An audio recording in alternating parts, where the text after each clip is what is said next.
नमस्कार, आदाब, सत श्री अकाल। एक बार फिर से आप सभी का स्वागत है हमारी कक्षा यूट्यूब चैनल पर। और आज हम शुरू करने जा रहे हैं पीवाईक्यू सीरीज का अध्याय 7 वैश्वीकरण। इस अध्याय से इस बार बोर्ड परीक्षा में कुल 6 अंकों के प्रश्न आएंगे। 2 अंकों के एमसीक्यू, 1 अंक का रिक्त स्थान और 3 अंकों का आएगा एक दीर्घ उत्तरात्मक प्रश्न। तो बिना वक्त गवाए शुरू करते हैं अध्याय 7 वैश्वीकरण। तो पहला प्रश्न है, वैश्वीकरण के बारे में कौन सा कथन सही है?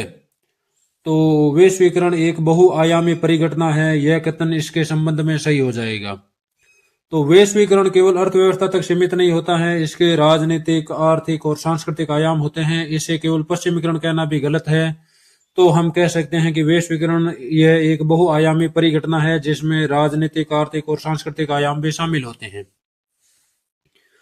और वैश्वीकरण का मूल अर्थ है प्रवाह। और यह प्रवाह 4 तरह का हो सकता है: विचारों का प्रवाह, वस्तुओं का प्रवाह, पूंजी का प्रवाह और लोगों का प्रवाह। अब एग्जामिनर चाहे तो यहां से भी प्रश्न बना सकता है, वैश्वीकरण का मूल अर्थ क्या है और यह कितने तरह का हो सकता है? तो आपका उस समय उत्तर होना चाहिए, वैश्वीकरण का मूल अर्थ प्रवाह है और यह प्रवाह 4 तरह का हो सकता है: विचारों का, वस्तुओं का, पूंजी का और लोगों का। चलिए बढ़ते हैं अगले प्रश्न पर। अगला प्रश्न है, निम्न में से कौन वैश्वीकरण का विरोध करता है? तो इसका उत्तर हो जाएगा वर्ल्ड सोशल फोरम। यहां पर 2 अन्य ऑप्शन है, वामपंथ और दक्षिणपंथ। ये भी है, वो वैश्वीकरण का विरोध करते हैं, लेकिन हमें ऑप्शन चूज करना है वर्ल्ड सोशल फोरम, क्योंकि वर्ल्ड सोशल फोरम एक बड़ा प्लेटफॉर्म है जो वैश्वीकरण का विरोध करता है। तो देखिए ध्यान से, वर्ल्ड सोशल फोरम यह नव उदारवादी वैश्वीकरण का विरोध करता है। अब नव उदारवादी वैश्वीकरण क्या है, इसके बारे में बताया गया है। एक ऐसी आर्थिक सोच और नीति जिसमें दुनिया भर की अर्थव्यवस्थाओं को खुला, मुक्त और एक दूसरे से जुड़ा हुआ बनाया जाता है, इसे ही हम क्या कहेंगे? नव उदारवादी वैश्वीकरण। और इसका ही विरोध करता है वर्ल्ड सोशल फोरम। तो आगे देखिए, आगे है वामपंथी है, वो वैश्वीकरण का क्यों विरोध करते हैं? तो वामपंथी वैश्वीकरण का विरोध करते समय तर्क देते हैं कि वैश्वीकरण है वो विश्वव्यापी पूंजीवाद की एक अवस्था है, यानी यह पूरी दुनिया में पूंजीवाद को फैलाना चाहता है जो अमीरों को और अमीर और गरीबों को और गरीब बनाता है, और यह राज्य सरकार को कमजोर करती है जिससे वे गरीबों के हितों की रक्षा नहीं कर पाते हैं। इसके बाद में देखिए दक्षिणपंथी विरोध। तो दक्षिणपंथी है वो वैश्वीकरण का विरोध करने के पीछे तर्क देते हैं कि यदि वैश्वीकरण पूरी दुनिया में फैल गया तो कई देशों की मूल संस्कृतियां नष्ट हो जाएगी। उन्हें डर है कि लोग अपने सदियों पुराने जीवन मूल्यों को खो देंगे, वे पश्चिमी पोशाकें पहनने लगेंगे और पश्चिमी तौर तरीके अपनाने लगेंगे, जैसे वैलेंटाइन डे मनाना आदि। और जो वामपंथी और दक्षिणपंथी दोनों अलग अलग विचारधारा के होते हुए भी वर्ल्ड सोशल फोरम के मंच पर एक साथ आते हैं और वैश्वीकरण का विरोध करते हैं।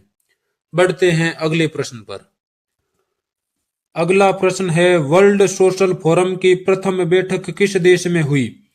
तो वर्ल्ड सोशल फोरम की प्रथम बैठक हुई थी ब्राजील में। और ब्राजील, अब आगे बता रखा है WSF क्या है या वर्ल्ड सोशल फोरम क्या है। तो यह एक संगठन है जो नव उदारवादी वैश्वीकरण का पूरी दुनिया में विरोध करता है। इसमें शामिल होते हैं मानवाधिकार कार्यकर्ता, पर्यावरणविद, मजदूर, युवा, महिला कार्यकर्ता। अब हम जानते हैं वर्ल्ड सोशल फोरम के बारे में। तो वर्ल्ड सोशल फोरम का गठन हुआ था 2001 में। यदि एग्जामिनर चाहे तो प्रश्न यह भी पूछ सकता है, वर्ल्ड सोशल फोरम का गठन कब हुआ? तो वर्ल्ड सोशल फोरम का गठन हुआ था 2001 में। और इसकी पहली बैठक भी 2001 में ब्राजील के पोर्टो अल्गेरे में हुई थी। यानी जो ऊपर प्रश्न पूछ रखा है ना, वर्ल्ड सोशल फोरम की प्रथम बैठक किस देश में हुई, तो यह ब्राजील में उसके गठन के उसी वर्ष हुई थी। और ब्राजील का एक शहर था पोर्टो अल्गेरे। तो एग्जामिनर चाहे तो प्रश्न यह भी पूछ सकता है, वर्ल्ड सोशल फोरम की प्रथम बैठक ब्राजील के किस शहर में हुई? तो वर्ल्ड सोशल फोरम की प्रथम बैठक ब्राजील के पोर्टो अल्गेरे शहर में हुई। अब देखते हैं इसकी बैठकों का इतिहास। तो वर्ल्ड सोशल फोरम की पहली बैठक 2001 पोर्टो अल्गेरे ब्राजील में हुई थी और इसकी चौथी बैठक हुई थी 2004 में मुंबई, भारत में। तो यह इसलिए इम्पोर्टेंट हो जाता है क्योंकि भारत में यह बैठक हुई है। तो आपको ध्यान रखना है, एग्जामिनर यह भी प्रश्न पूछ सकता है, वर्ल्ड सोशल फोरम की चौथी बैठक कब हुई और कहाँ हुई? तो वर्ल्ड सोशल फोरम की चौथी बैठक 2004 मुंबई भारत में हुई और इसकी नवीनतम बैठक फरवरी 2024 नेपाल में हुई है। तो नवीनतम बैठक के बारे में भी ध्यान रखना है, एग्जामिनर प्रश्न पूछ सकता है। तो बढ़ते हैं अगले प्रश्न पर। अगला प्रश्न है वैश्वीकरण क्या है?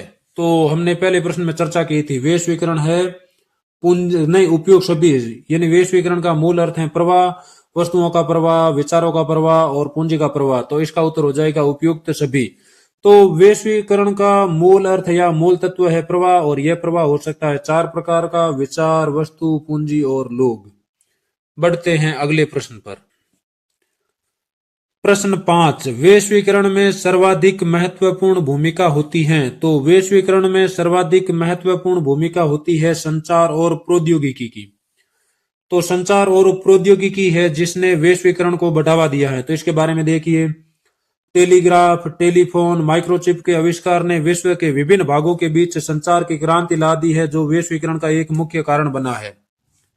और वैश्वीकरण के लिए कोई एक कारक जिम्मेदार नहीं है, लेकिन प्रौद्योगिकी है वो एक अपरिहार्य कारण साबित हुई है। यदि टेक्नोलॉजी का विकास नहीं होता या प्रौद्योगिकी का विकास नहीं होता तो वैश्वीकरण संभव ही नहीं होता। तो हम मान सकते हैं कि वैश्वीकरण का एक अपरिहार्य कारण है संचार और प्रौद्योगिकी। इसके अलावा वैश्वीकरण में विचार, पूंजी, वस्तु और लोगों की भी आवाजाही होती है और यह सब हुआ है प्रौद्योगिकी के कारण। चलिए बढ़ते हैं अगले प्रश्न पर। अगला प्रश्न है रिक्त स्थान की पूर्ति कीजिए। और छठा प्रश्न, वर्ल्ड सोशल फोरम की प्रथम बैठक खाली जगह सन में हुई? तो इसका उत्तर हो जाएगा 2001। हमने पिछले प्रश्न में चर्चा की थी। वर्ल्ड सोशल फोरम का गठन 2001 ब्राजील के पोर्ट अल्गेरे शहर में हुआ था और यहीं पर इसकी पहली बैठक 2001 में हुई थी और इसकी चौथी बैठक 2004 मुंबई भारत में हुई थी और नवीनतम बैठक फरवरी 2024 नेपाल में हुई है। उसके बाद में बढ़ते हैं अगले प्रश्न पर। अगला प्रश्न है वर्ल्ड सोशल फोरम की चौथी बैठक सन खाली जगह में मुंबई में हुई? तो यह हुई थी 2004 में। हमने पिछले दो प्रश्नों में इसके बारे में पढ़ा है। तो वर्ल्ड सोशल फोरम की चौथी बैठक 2004 मुंबई भारत में हुई थी। तो यह इसलिए बैठक महत्वपूर्ण हो गई। उसके बाद में देखिए, वर्ल्ड सोशल फोरम के मंच पर मानवाधिकार कार्यकर्ता, पर्यावरणविद, मजदूर, युवा, महिला कार्यकर्ता एकजुट होते हैं और वे नव उदारवादी वैश्वीकरण का विरोध करते हैं। नव उदारवादी वैश्वीकरण के बारे में भी हमने पीछे बता दिया है। एग्जामिनर प्रश्न पूछ सकता है नव उदारवादी वैश्वीकरण क्या है? तो आपको उत्तर देना है इसके संबंध में। अगला प्रश्न है नव उदारवादी वैश्वीकरण के विरोध में एक विश्वव्यापी मंच है? तो इसका उत्तर हो जाएगा वर्ल्ड सोशल फोरम। यदि आपने गौर किया है तो पिछले कई प्रश्न है वो वर्ल्ड सोशल फोरम से रिलेटेड ही आए हैं। तो मेरा सजेशन यही रहेगा कि आप वर्ल्ड सोशल फोरम से संबंधित प्रत्येक चीज को याद कर लें, ये आगामी एग्जाम में आ सकती हैं। तो जिस प्रकार पूरी दुनिया में वर्ल्ड सोशल फोरम है, उसी प्रकार इंडिया में इसकी एक शाखा है जिसका नाम है इंडियन सोशल फोरम और यह भी वैश्वीकरण का विरोध करता है। बढ़ते हैं अगले प्रश्न पर। अगला प्रश्न है अति लघुतरात्मक प्रश्न, वैश्वीकरण का बुनियादी अर्थ क्या है? तो हमने शुरुआत में इसके बारे में चर्चा की है। वैश्वीकरण का बुनियादी अर्थ है प्रवाह या गति और इससे विश्वव्यापी पारस्परिक जुड़ाव होता है और यही वैश्वीकरण है और यह प्रवाह चार तरह का हो सकता है, विचार, वस्तु, पूंजी और लोग। बढ़ते हैं अगले प्रश्न पर। अगला प्रश्न है वैश्वीकरण का अर्थ बताइए। यानी बार बार वापस वैश्वीकरण के बारे में प्रश्न आ रहा है, तो वैश्वीकरण से संबंधित भी आप छोटे तथ्य याद कर लेना। तो वैश्वीकरण वह प्रक्रिया है जिसमें संपूर्ण विश्व में वस्तुओं, सेवाओं, पूंजी, विचार और लोगों का निर्बाध यानी बाधा रहित प्रवाह होता है, जिससे देश एक दूसरे पर निर्भर होते जाते हैं और एक देश दूसरे देश के साथ साझेदारी करता है। तो यही हो जाएगा वैश्वीकरण। अगला प्रश्न है विश्वव्यापी पारस्परिक जुड़ाव क्या है और इसके कौन कौन से घटक है? तो विश्वव्यापी पारस्परिक जुड़ाव है वैश्वीकरण और इसका अर्थ है विश्व के एक हिस्से में घटी घटना का असर दूसरे हिस्सों पर पड़ना और इसके घटक है विचार, पूंजी, वस्तु और लोग।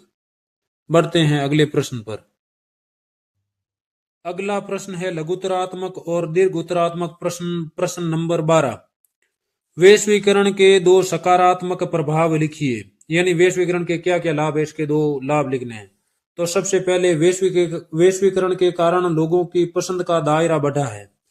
वैश्वीकरण के कारण उपभोक्ताओं के सामने विकल्प की संख्या बढ़ी है। आज हम दुनिया भर की चीजों को खा पी सकते हैं, पहन सकते हैं, और यह हमारी पसंद के दायरे को बढ़ाता है। उदाहरण के लिए नीली जींस के साथ खादी का कुर्ता पहनना एक सांस्कृतिक मेलजोल और पसंद के विस्तार का प्रतीक है। इसका दूसरा फायदा हुआ है आर्थिक समृद्धि और प्रौद्योगिकी। यानी वैश्वीकरण के कारण लोगों और देशों के बीच व्यापार बढ़ा है, जिससे देशों की आर्थिक समृद्धि बढ़ी है। और धीरे धीरे टेक्नोलॉजी में भी विकास हुआ है, जिससे इंटरनेट, कंप्यूटर जैसी चीजों का आविष्कार हुआ है, और इससे विचारों का आदान प्रदान तेज और आसान हो गया है। तो ये है वैश्वीकरण के दो सकारात्मक प्रभाव, पसंद का दायरा और आर्थिक समृद्धि। अगला प्रश्न है, भारत ने भी वैश्वीकरण की ओर अपने कदम बढ़ाए हैं, इस कथन के पक्ष में संक्षेप में लिखिए। तो आपको मालूम होगा कि जब भारत आजाद हुआ तो उसने उसके बाद संरक्षणवादी नीति अपनाई, लेकिन 1991 में जब वित्तीय संकट आया तो इससे उबरने के लिए उन्होंने अपनी अर्थव्यवस्था को खोल दिया और वैश्वीकरण को अपना लिया। और यह सब हुआ था नई आर्थिक नीति 1991 की वजह से। तो आपको ध्यान रखना है, नई आर्थिक नीति की शुरुआत हुई थी 1991 में, और इसके बाद ही भारत में वैश्वीकरण की शुरुआत हुई। और इसके बाद भारत ने उदारीकरण की नीति अपनाई, जिसके तहत व्यापार और विदेशी निवेश पर लगे प्रतिबंधों को हटाया गया। और किस प्रकार वैश्विक जुड़ा हुआ, इसके बारे में बताया है। भारत अब वैश्विक आर्थिक शक्ति के रूप में उभर रहा है, यानी वर्तमान समय में भारत दुनिया की चौथी सबसे बड़ी अर्थव्यवस्था है, और निकट भविष्य में यह तीसरी सबसे बड़ी अर्थव्यवस्था बन जाएगा। भारत की कंपनियां विदेशों में निवेश कर रही हैं, और विदेशी कंपनियां भारत में आ रही है और यहाँ पर निवेश कर रही हैं। और भारत का आईटी सेक्टर पूरी दुनिया में प्रसिद्ध है, और वैश्विक सफलता का एक बेहतरीन उदाहरण है भारत ने संरक्षणवाद की नीति को छोड़कर अब विश्व अर्थव्यवस्था के साथ एकीकरण का रास्ता चुना है। यदि आप अखबार पढ़ते हैं तो आपने पढ़ा होगा कि अमेरिका की बड़ी बड़ी कंपनियां अमेजन है, गूगल है, मेटा है, ये सभी भारत में आकर कई बिलियन डॉलर निवेश करने वाली हैं। तो यह सब किसके कारण संभव हो पा रहा है? वैश्वीकरण के कारण। बढ़ते हैं अगले प्रश्न पर। अगला प्रश्न है, वैश्वीकरण का बुनियादी अर्थ क्या है, स्पष्ट कीजिए। तो वैश्वीकरण का बुनियादी अर्थ है प्रवाह, और यह प्रवाह हो सकता है कई प्रकार का, विचारों का प्रवाह, पूंजी का प्रवाह, वस्तुओं का प्रवाह, लोगों का प्रवाह। अब विचारों के प्रवाह में क्या होता है कि विश्व के एक हिस्से के विचार दूसरे हिस्से में पहुंच जाते हैं, यानी भारतीय विचार कोई अमेरिका के लोगों को प्रभावित कर रहे हैं, तो यह एक प्रकार से विचारों का प्रवाह हो गया। पूंजी का प्रवाह, इसमें क्या होता है कि एक देश का बिजनेसमैन या अमीर व्यक्ति दूसरे देश में निवेश करता है जहां से उन्हें ज्यादा फायदा हो, तो यह हो जाएगा पूंजी का प्रवाह। उसके बाद में वस्तुओं का प्रवाह, इसमें कई देश आपस में वस्तुओं का आयात और निर्यात करते हैं, तो इस प्रकार वस्तुओं का प्रवाह हो जाता है। उसके बाद में है लोगों का प्रवाह, यानी कई लोग बेहतर आजीविका की तलाश में एक देश को छोड़कर दूसरे देश में काम करने के लिए जाते हैं, तो ये हो जाएगा लोगों का प्रवाह। और इन्हीं प्रवाहों की निरंतरता से जो विश्वव्यापी पारस्परिक जुड़ाव पैदा होता है, वही क्या हो जाएगा? वैश्वीकरण। अगला प्रश्न है, वैश्वीकरण के कोई 3 आर्थिक प्रभाव लिखिए। तो वैश्वीकरण के 3 आर्थिक प्रभाव, सबसे पहले दुनिया के व्यापार में वृद्धि, पूंजी का निर्बाध प्रवाह, असमानता और प्रतिस्पर्धा। तो सबसे पहले देखते हैं, वैश्वीकरण के कारण देशों ने आयात निर्यात पर से प्रतिबंध कम कर दिए, और इससे पूरी दुनिया में वस्तुओं के व्यापार में इजाफा हुआ है और बाजारों का विस्तार हुआ है। अब देखिए, पूंजी का निर्बाध प्रवाह में अब धनी देशों के निवेशक अपना धन दूसरे देश में निवेश कर सकते हैं जहां पर उन्हें ज्यादा मुनाफा मिले, और इससे कई देशों में विदेशी निवेश बढ़ा है, फॉरेन डायरेक्ट इन्वेस्टमेंट। उसके बाद में आगे कई आलोचक मानते हैं कि वैश्वीकरण के कारण अमीर और गरीबों के बीच खाई बढ़ती जाएगी और बढ़ रही है, यानी अमीर ज्यादा अमीर हो रहा है और गरीब ज्यादा गरीब हो रहा है। विकसित देश अपनी सीमाओं वीजा नीति से सख्ती से बंद रखते हैं ताकि श्रमिकों का प्रवाह न हो, जबकि वे अपने सामान के लिए बाजार खोलना चाहते हैं। इससे गरीब देशों के छोटे उद्योग बर्बाद हो रहे हैं। और यदि आप अभी अखबार पढ़ते हैं तो आपको मालूम होगा कि किस प्रकार से अमेरिका ने भारत पर 50% टैरिफ थोपे हैं। तो यह भी है वो एक प्रकार की प्रतिस्पर्धा के कारण ही हुआ है, जो वैश्वीकरण पर नकारात्मक प्रभाव डालता है। अगला प्रश्न है, वैश्वीकरण के सकारात्मक प्रभावों को संक्षेप में लिखिए। यानी सकारात्मक प्रभाव बताने, हमें नकारात्मक नहीं बताने, फायदे बताने हैं।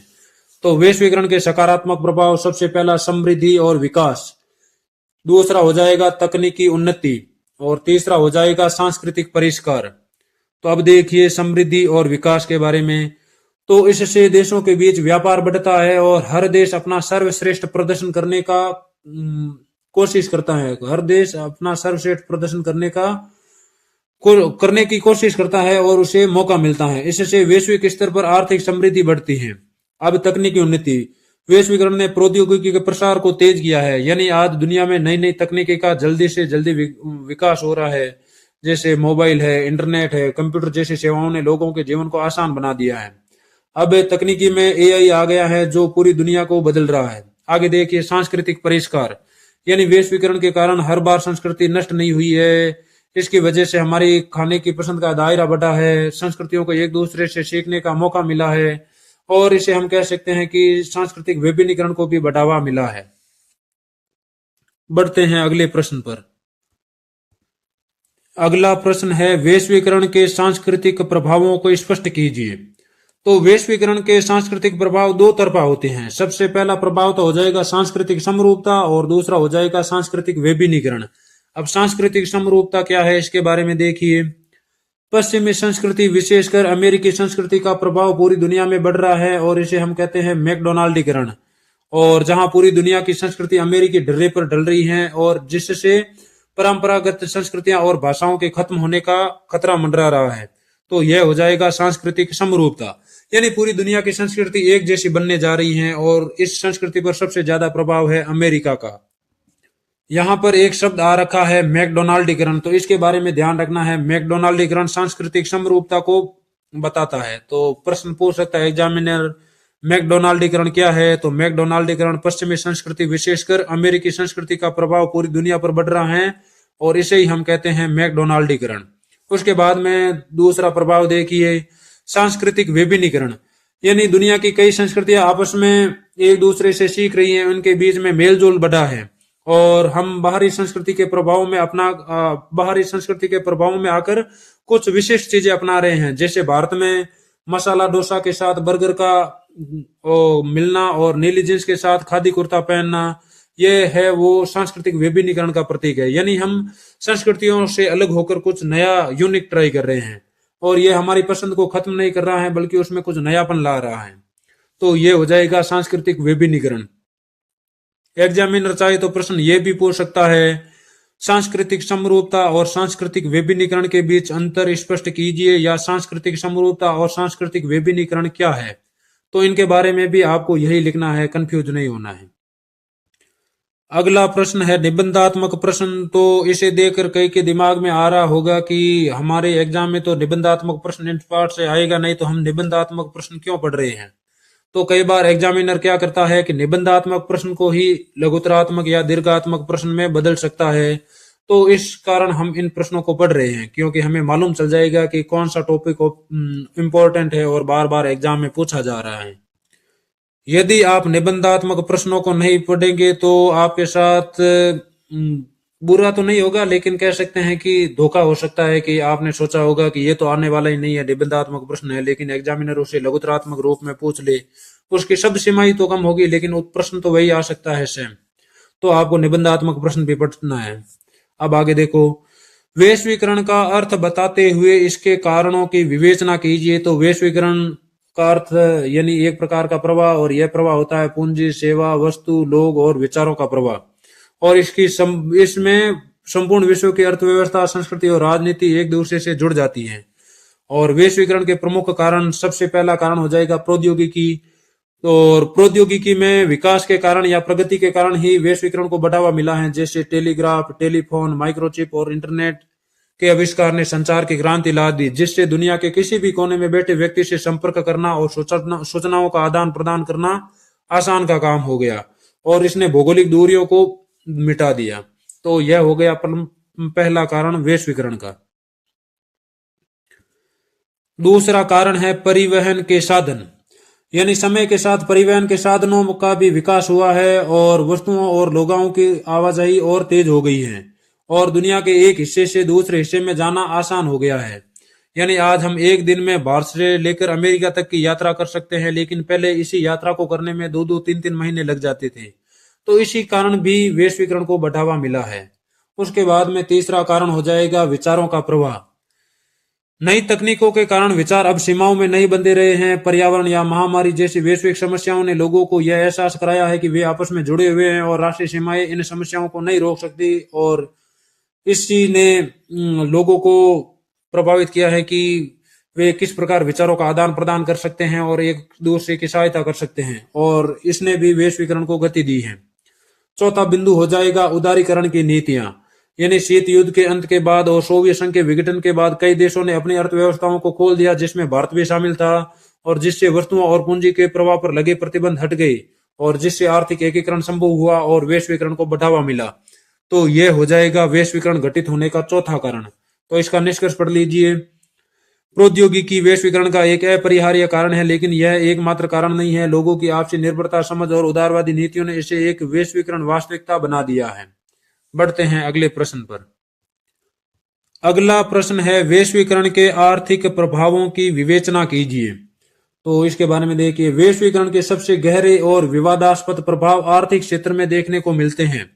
इसके समर्थक और आलोचक अपने अपने तर्क देते हैं। सबसे पहले व्यापार और निवेश में वृद्धि। यानी जो इसके समर्थक हैं वे तर्क देते हैं कि वैश्वीकरण के कारण देशों के बीच व्यापार और निवेश में वृद्धि होती है।